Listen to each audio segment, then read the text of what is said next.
बिस्मिल्लाहिर्रहमानिर्रहीम अस्सलाम वालेकुम जी। मैं शकीर मलिक आपकी खिदमत में हाज़िर हूँ। ख़ावर फ़रीद मानिका का इंटरव्यू आप देख चुके और अब एक ख़ातून का इंटरव्यू होने जा रहा है। ये कौन सी ख़ातून है और लेवल इस इंटरव्यू का वैसा ही होगा जैसा ख़ावर फ़रीद मानिका साहब का था। और जनाब 14 दिन की बात है और फिर उसके बाद PTI नो मोर। क्यों PTI नो मोर है यार, ये सवाल तो बनता है ना। और इसके साथ साथ बात करेंगे सुप्रीम कोर्ट में जो मामला गर्म हुआ है कि अब जनाब एक बड़े जज के ख़िलाफ़ जो है वो फ़ैसला होने जा रहा है और यहाँ पे एक बड़ा ब्रेक थ्रू भी हुआ है। खाली फ़ैसला जो होने जा रहा है इसके पीछे एक बहुत बड़ी रीज़न सामने आ गई है और बड़ा ब्रेक थ्रू हुआ है। वो ब्रेक थ्रू क्या है, इसकी तफसीलात आपके साथ शेयर करनी है। लेकिन पहले छोटी सी दरख्वास्त है कि हमारे इस चैनल को सब्सक्राइब कर दें, वीडियो को लाइक और अपने फ्रेंड सर्कल में शेयर भी ज़रूर कर दिया करें। तो जी सबसे पहले बात करेंगे सुप्रीम कोर्ट के मामले की। सुप्रीम जुडिशल काउंसिल का इजलास जो है वो आज भी जारी रहा और आज के इजलास में सुप्रीम जुडिशल काउंसिल के जो 5 रुकन हैं, जो जजेस हैं, इसके मेंबर जो हैं, उन्होंने आज जस्टिस मुज़ाहर अली अकबर नकवी के ख़िलाफ़ जो शिकायत हैं उसमें मुज़ाहर अली अकबर नकवी साहब फर्स्ट डे पे जो उन्होंने अब एतराज़ात आयद किए, उनके एतराज़ात पे जो हेयरिंग हुई, उनके एतराज़ात वापस लिए गए, कुछ बरकरार रहे।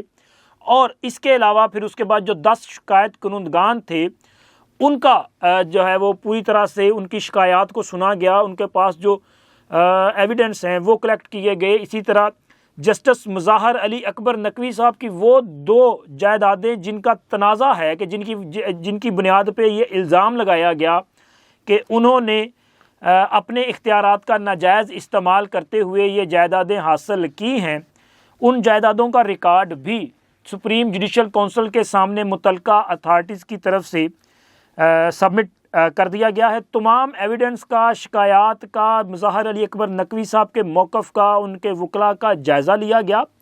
फिर उसके बाद आज सुप्रीम जुडिशल काउंसिल ने कल भी जो है वो तकरीबन कोई घंटा 1.5 घंटा मशावरत की और आज भी सुप्रीम जुडिशल काउंसिल के जो 5 मेंबर्स हैं उन्होंने इस पर मुकम्मल मुशावरत की और मुशावरत करने के बाद जो फ़ैसला जारी किया गया है उसमें एक ब्रेक थ्रू भी है, वो मैं आगे चल के बताता हूँ। लेकिन ज़रा फ़ैसला आपको बता दूँ कि जनाब अली सुप्रीम जुडिशल काउंसिल ने जस्टिस मुज़ाहर अली अकबर नकवी साहब का जो मामला है इसमें उनको एक तफसीली शो काज नोटिस जारी कर दिया है और उन्हें कहा है कि जी आप 14 रोज़ में इसका जवाब दें। अच्छा, ये तफसीली शो काज नोटिस, आप सोचेंगे कि ये क्या मामला है, क्योंकि इससे पहले उनको शो काज नोटिस दिया गया था। तो जनाब उस शो काज नोटिस में एक इतराज़ उनका ये भी था कि जो उनको शो काज नोटिस दिया गया है उसमें वो इल्ज़ामात शामिल नहीं हैं कि जिनका उन्होंने जवाब देना है। लेकिन दौरान समाअत उन्हें यह कहा गया था कि जजेस ने आपको तमाम जो इल्ज़ामात हैं इनकी कॉपीज़ फराहम कर दी थी कि ताकि आप इनको पढ़ के अपना जवाब दे दें।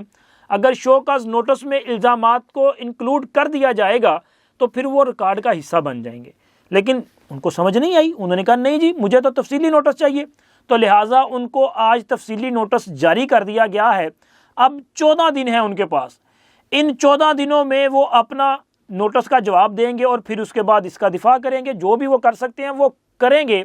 लेकिन एक तो यहाँ पे जो बड़ा ब्रेक थ्रू हुआ है वो ये है कि जब पहला शो काज नोटिस जारी किया गया था तो तब 5 में से 2 मेंबरान ने मुखालफत की थी। उन्होंने कहा था कि शो काज नोटिस जारी नहीं होना चाहिए। लेकिन अब जो शो काज नोटिस जारी हुआ है उसमें एक वोट मज़ीद कम हो गया है, यानी कि मुज़ाहर अली अकबर नकवी साहब की हमायत का एक वोट जो है वो दूसरी तरफ चला गया है।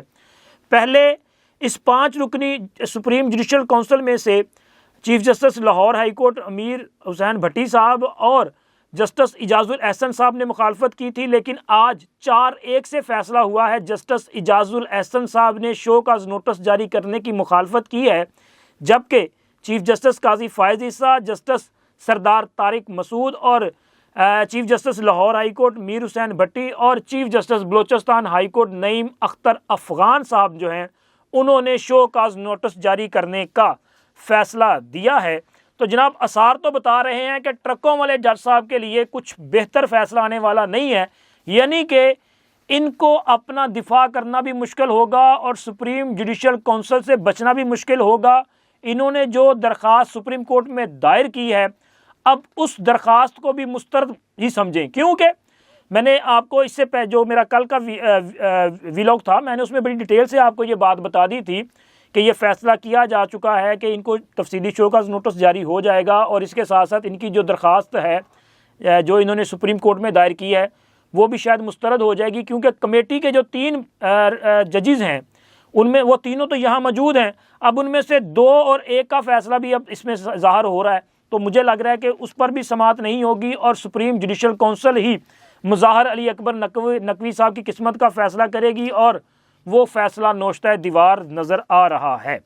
और जनाब अली, अब बात करते हैं तहरीक इंसाफ का ये जो इस नो मोर वाला मामला है। तो ख़बर ये है कि आज ही अब से कुछ देर के बाद इलेक्शन कमीशन की जानिब से तहरीक इंसाफ के इंट्रा पार्टी इंतखाबात का जो मामला है, इस केस में फ़ैसला महफूज किया गया था, वो सुना दिया जाएगा। और ये इंतहाई अहमियत का हामिल फ़ैसला है, क्योंकि इस फ़ैसले के साथ ये भी तय होना है कि आइंदा इंतखाबात में तहरीक इंसाफ ने किस कंपोजिशन के साथ जाना है। क्योंकि उन्होंने पार्टी इंतखाबात नहीं करवाए, उन्होंने इलेक्शन कमीशन के जो रूल्स हैं उनको वायलेट किया है। और मज़े की बात यह है कि इससे पहले जब इसकी समाअत हुई, फ़ैसला महफूज हुआ था, तो तब तहरीक इंसाफ के वकील I think barrister Ali Gauhar पेश हुए थे और बैरिस्टर अली गौहर साहब ने वहाँ पे जो मोहलत मांगी थी वो बड़ी मुज़हिका खेज़ किस्म की थी। मतलब उन्होंने कहा कि जी हमें कुछ वक़्त दे दें। तो जब उनसे पूछा गया था ना, तो उन्होंने कहा जी सिर्फ ज़्यादा नहीं, 1 साल का, मतलब 1 साल की वो मोहलत मांग रहे थे कि जी इलेक्शन करवाने के लिए 1 साल की मोहलत दे दें। लेकिन अदालत ने फ़ैसला महफूज कर लिया था। अब 1 साल की मोहलत वो इसलिए मांग रहे थे कि उनको लगता था कि अगले ये चंद माह में इमरान खान के मामला क्लियर हो जाएंगे, तो लिहाजा वो पार्टी चेयरमैन रहेंगे। लेकिन अभी अगर इंतखाबात करवाए गए पार्टी के इंट्रा पार्टी इलेक्शन में, तो इमरान खान तो चेयरमैन के उम्मीदवार नहीं हो सकेंगे, तो लिहाजा किसी और को चेयरमैनशिप देनी पड़ेगी। इसलिए वो इस मामले को इल्तवा में डालते रहे। लेकिन उनकी ये जो, अब इसको आप टेक्निकली गलती कह सकते हैं यार, ज़रूरी नहीं था इमरान खान, अगर इमरान खान नहीं तो किसी और के हाथ में कमान दी जा सकती थी। मुस्लिम लीग नून ने नहीं किया था कि मियां नवाज शरीफ को हटा के शहबाज शरीफ को सदर बना दिया था। तो मेरा ख्याल है कि उनसे टेक्निकल गलती हुई है, लेकिन अब इस गलती की जो सज़ा है वो बड़ी संगीन हो सकती है। तहरीक इंसाफ का इंतखाबी निशान उससे वापस लिया जा सकता है, इसकी पार्टी की रजिस्ट्रेशन जो है वो मनसूख हो सकती है, और इस तरह का और भी इकदाम किया जा सकता है। और इसके साथ साथ तहरीक इंसाफ की जो चेयरमैनशिप का मामला है वो भी मुमकिन तौर पे अगले चंद रोज़ में उस पर भी फ़ैसला आ सकता है। क्योंकि इमरान खान की जो चेयरमैनशिप है उसको भी चैलेंज किया गया है, उसमें भी ये कहा गया है कि इमरान खान जो है वो डिस्क्वालीफाई हो चुके हैं, नाअहल हो चुके हैं। तो लिहाजा एक नाअहल शख्स किसी भी पॉलिटिकल पार्टी का हेड नहीं हो सकता। तो ये तहरीक इंसाफ के लिए क्रूशल टाइम जो है वो शुरू हो चुका है। अब फैसले करीब आ चुके हैं, और अगर तहरीक इंसाफ के ख़िलाफ़ ये फ़ैसला जो कि मुतवक्के तौर पे आ सकता है, अगर आ गया तो फिर तहरीक इंसाफ की क्या हैसियत होगी, और आइंदा इंतखाबात में बग़ैर बल्ले के जो तहरीक इंसाफ जाएगी उसका क्या असर होगा, इसका अंदाज़ा आप जो है वो अभी से लगा सकते हैं और आपके सामने जो है वो चीज़ें आ सकती हैं। और जनाब अली, ये जो प्रेस कॉन्फ्रेंस का मामला है ना, कि एक ख़तून की जो प्रेस कॉन्फ्रेंस होने जा रही है, ये बड़ी अहम चीज़ है। अहम इस तरह से है कि ये मैं नहीं कह रहा, ये इंकशाफ खुद तहरीक इंसाफ के भगोड़े रहनुमा जो हैं वो कर रहे हैं। यानी कि जनाब इस हवाले से मिर्ज़ा शहजाद अकबर बेग साहब, वही शहजाद अकबर साहब जो हमेशा कागज़ लहरा के कहते होते थे ना कि ये मेरे पास सबूत हैं।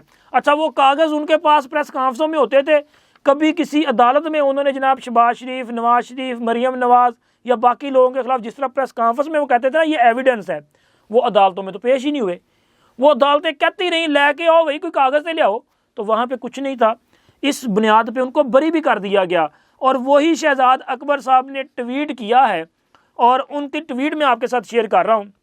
उन्होंने लिखा है अपने ट्वीट में, ब्रेकिंग, शुनीद है कि कंपनी बहादुर ने जबरी इंटरव्यू और मानिका इंटरव्यू मुकम्मल तौर पे बढ़ जाने के बाद एक माजी की चली हुई कारतूस का भी इंटरव्यू करवा लिया है, जो 1 से 2 रोज़ में पेश कर दिया जाएगा, जो शायद महज लोगों को इंटरटेनमेंट फराहम करेगा, क्योंकि खानदाते तुसी कुछ भी नहीं बिगाड़ सकते।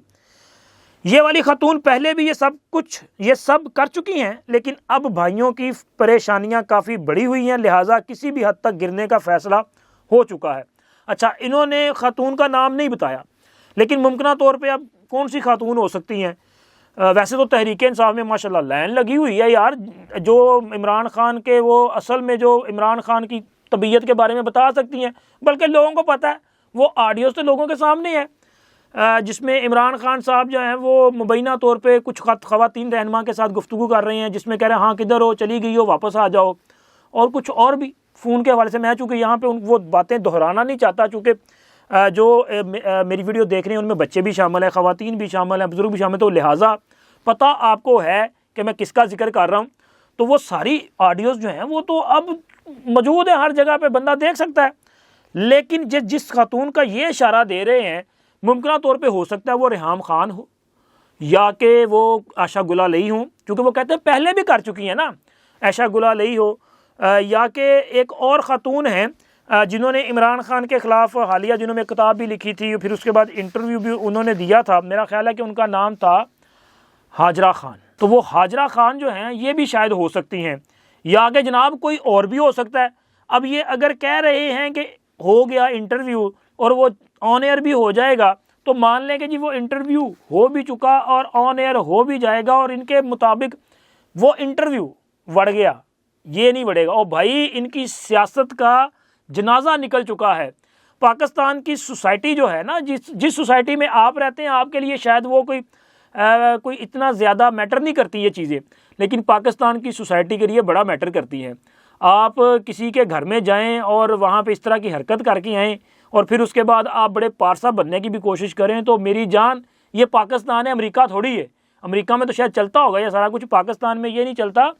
और आप जिनको ताना देने की कोशिश कर रहे हैं ना, ये तजर्बात भी उन्होंने किए था, इमरान खान वाला, और इसी तजर्बे ने उनकी बस करवाई थी, और जनाब उन्होंने तौबा तायब की है। तो मुझे लग रहा है कि आपका वक्त भी आने वाला है, चूँकि आपका नाम भी ECL में डल चुका है। ज़रा ज़्यादा अगर आप में बहादुरी है तो पाकिस्तान आएँ और आके अपने केसेस का सामना करें। जो सबूत आप दिखाते थे वो अदालतों को दें, ताकि आपकी बरीयत हो और जिनके खिलाफ सबूत हैं उनको सजाएं मिले, दूध का दूध और पानी का पानी हो जाए। चलें, अब तक इतना ही, मिलती है अगली वीडियो में। अल्लाह हाफिज़।